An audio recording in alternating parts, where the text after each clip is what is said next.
നമസ്കാരം. ഒരു സ്ഥലത്തിൻ്റെ നാമോത്ഭവത്തെക്കുറിച്ച് പറയുമ്പോൾ പരിമിതികളേറെയാണ്. മണ്ണും സംസ്കാരവും ചരിത്രവും ഒക്കെ ശാസ്ത്രീയമായി തെളിയിക്കാൻ എളുപ്പമാണ്. അതുപോലെയല്ല ഒരു സ്ഥലത്തിൻ്റെ നാമത്തിൻ്റെ ഉത്ഭവം. പലപ്പോഴും നമ്മൾ അനുമാനങ്ങളിലാണ് എത്തിച്ചേരാറ്. ധാരാളം കാവുകളും കുളങ്ങളും ചിറകളും തോടുകളും നദികളിൽ അച്ചൻകോവിലും കായലുകളും കൊണ്ട് ജലസമൃദ്ധമാണ് ഓണാട്ടുകര. ഇവിടുത്തെ കോസ്റ്റൽ സാൻഡി ലൂം സോയിലും പീറ്റ് സോയിലും കമ്പൈൻ ചെയ്തിട്ടുള്ള ഒരു ഓണാട്ടുകര അലൂവിയം എന്ന മണ്ണാണ് പ്രദേശത്തിന് പ്രത്യേകതയായിട്ടുള്ളത്. നെല്ല്, എള്ള്, തെങ്ങ് എന്നിവയാണ് പ്രധാന കൃഷി ഇനങ്ങൾ.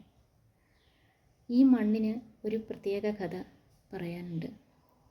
1000-ലേറെ വർഷങ്ങൾക്ക് മുന്നേ നിബിഡ വനപ്രദേശമായിരുന്ന ഇവിടെ കടൽ കയറിയും കാലാന്തരത്തിൽ ഉൾവലിഞ്ഞും നിരന്തര പ്രളയം മൂലവും രൂപപ്പെട്ടു വന്നതാണത്രേ ഈ മണ്ണ് എന്നാണ് ഭൗമശാസ്ത്ര പഠനം വിലയിരുത്തുന്നത്.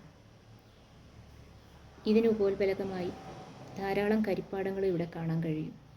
മരത്തിൻ്റെ തടികൾ മണ്ണിനടിയിൽ ആഴ്ന്നു പോയിട്ട് ഓക്സിജൻ്റെ അഭാവം മൂലം ഭാഗികമായി അഴുകി ഉണ്ടായ കരിപ്പാടങ്ങളാണ് അവ. മുമ്പേ പറഞ്ഞല്ലോ, എള്ള് പ്രധാന ഒരു കൃഷി ഇനമാണെന്ന്. ഭൗമസൂചിക പദവി ലഭിച്ച ഓണാട്ടുകര എള്ളിന് ഔഷധമൂല്യം ഏറെയാണ്. നൂറ്റാണ്ടുകളായി ആയുർവേദത്തിൽ ഉപയോഗിച്ചു വരുന്നതാണ് ഈ എള്ളെണ്ണ. പ്രദേശത്തിൻ്റെ വടക്കൻ അതിർത്തികളിൽ ഒന്നായ എണ്ണക്കാട് എന്ന സ്ഥലനാമവും എള്ളിൻ്റെ പ്രസക്തി നമ്മളിൽ ഏറ്റവും ഒരു കൗതുകകരമായിട്ട് ഒരു കൗതുകം ജനിപ്പിക്കുന്ന ഒന്നാണ്. ആ ഒരു സ്ഥലനാമം കൂടി വരുമ്പോൾ ഇതിൻ്റെ ചരിത്രപരമായ രേഖകൾ നോക്കുമ്പോൾ പ്രാചീനമായ ആയി വംശത്തിൻ്റെ വടക്കേ അതിർത്തി പ്രദേശമായിരുന്നുവെന്നും ചിറവ സ്വരൂപം എന്നാണ് അറിയപ്പെട്ടതെന്നും അതിൽ മധ്യകാല ചരിത്രത്തിൽ ഓടനാട് എന്ന പേര് സ്വീകരിച്ചിരുന്നതായി കാണാം. മുന്നേ പറഞ്ഞ ജലസമൃദ്ധി കൊണ്ട് ഓടങ്ങളുടെ നാട് അഥവാ തോണികളുടെ നാട് ആയതുകൊണ്ട് ഓടനാടെന്നും, അതല്ല ധാരാളം ഓടമുളകൾ ഇവിടെ സമൃദ്ധമായി വളർന്നിരുന്നത് കൊണ്ട് ഓടനാടെന്നും പേര് വന്നു എന്നും അങ്ങനെ ഒരു പരാമർശം.